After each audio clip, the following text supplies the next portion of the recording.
Lawyer Damayanti ಅಂತ ಇದ್ದಾರೆ. ನಾನು ನಿನಗೆ ಅವ್ರ ಪರಿಚಯ ಮಾಡಿಸ್ಕೊಡ್ತೀನಿ. ನಿನ್ನ ಕನಸಿಗೆ ರೆಕ್ಕೆ ಕಟ್ಟೋ ಜವಾಬ್ದಾರಿ ನಮ್ಮದು. ನೀನು ನಿಶ್ಚಿಂತೆಯಿಂದ ನಿನ್ನ ಗುರಿ ಮುಟ್ಬೋದು.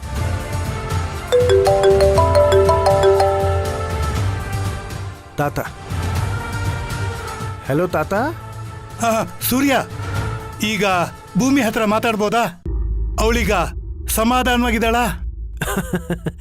ಬರೀ ಸಮಾಧಾನವಾಗಿಲ್ಲ ತಾತ, ಅವಳು ಒಂದು ದೊಡ್ಡ ಗುರಿನೇ ಇಟ್ಕೊಂಡಿದ್ದಾಳೆ. ಅವಳ ನಿರ್ಧಾರಕ್ಕೆ ನನ್ನ ಸಂಪೂರ್ಣ ಬೆಂಬಲ ಇದೆ. ಆದರೆ ಅದರಿಂದ ನಿಮ್ಮಿಬ್ಬರಿಗೂ ಬೇಸರ ಆಗಬಹುದು ಏನು. ಯಾಕಪ್ಪ ಹೀಗೆ ಹೇಳ್ತಾ ಇದ್ಯಾ? ಅವಳು ದುಡುಕಿ ಯಾವುದಾದ್ರೂ ಗಂಭೀರವಾದ ವಿಚಾರಕ್ಕೆ ಬಂದಿಲ್ಲ ತಾನೆ? ಛೆ, ಹಾಗೇನಿಲ್ಲ ತಾತ. ಅವಳು ಲಾ ಓದಬೇಕಂತೆ. ಅಸಹಾಯಕರಿಗೆ ತನ್ನ ಕೈಲಾದ ಸಹಾಯ ಮಾಡಬೇಕಂತೆ. ಅದಕ್ಕೆ ಬೆಂಗಳೂರಿಗೆ ಹೋಗಿ ಓದಬೇಕಂತೆ. ಇರು, ಅವಳ ಕೈಗೆ ಕೊಡ್ತೀನಿ, ಮಾತಾಡ್ತೀಯಂತೆ. ಆಯ್ತಪ್ಪ, ಕೊಡು. ಭೂಮಿ, ತಾತ ಕಮ್ಮಿ ಅಂದರೂ ಒಂದು 10 ಸಲ ಫೋನ್ ಮಾಡಿದ್ದಾರೆ. ಅವ್ರಿಗೆ ನಿಂದೇ ಯೋಚನೆ ಆಗ್ಬಿಟ್ಟಿದೆ. ಮಾತಾಡು.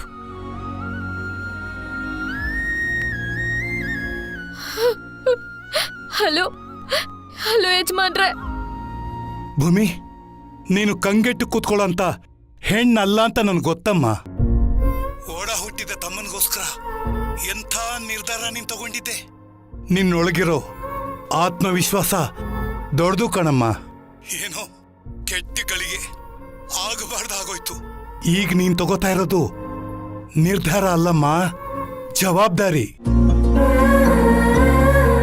ಸೂರ್ಯ ಅದ್ರ ಮೇಲೆ ನಂಬಿಕೆ ಇಟ್ಟಿದ್ದಾನೆ ಅಂತಂದ್ರೆ ನಿಜವಾಗ್ಲೂ ಅದಕ್ಕೊಂದು ಒಳ್ಳೆ ಉದ್ದೇಶ ಇದ್ದೇ ಇರುತ್ತೆ. ಭೂಮಿ, ನಿನ್ನ ಎದುರುಗಡೆ ನಿಂತು ನಿನಗೆ ಸಾಂತ್ವನ ಹೇಳಕ್ಕಾಗ್ತಾ ಇಲ್ಲ ಅಂತ ತುಂಬಾ ಬೇಜಾರಾಗ್ತಾ ಇದೆ ಕಣಮ್ಮ. ಇರ್ಲಮ್ಮ, ಇರ್ಲಿ, ಆಗೋದೆಲ್ಲ ಒಳ್ಳೇದಕ್ಕೆ ಕಣಮ್ಮ. ಖಂಡಿತ ನಾನು ನಿಮ್ಮೆಲ್ರನ್ನೂ ಬಿಟ್ಟು ಹೋಗ್ತಿಲ್ಲ ಯಜಮಾನ್ರೆ. ನನಗೆ ಗೊತ್ತು ನಿಮ್ಮ ಆಶೀರ್ವಾದ ನಾನು ಎಲ್ಲೇ ಇದ್ರೂ ನನ್ನ ಜೊತೆಲೇ ಇರುತ್ತೆ ಅಂತ. ಇಷ್ಟು ದಿನ ನನ್ನ ಮೇಲೆ ಒಂದು ಕಪ್ಪು ನೆರಳಿತ್ತು. ಈಗ ಅದನ್ನ ಕಪ್ಪು ಕೋಟ್ ಹಾಕೊಳ್ಳೋ ಮೂಲಕ ಆ ನೆರಳನ್ನ ಬೆಳಕಾಗಿ ಮಾಡ್ಬೇಕು ಅನ್ಕೊಂಡಿದೀನಿ.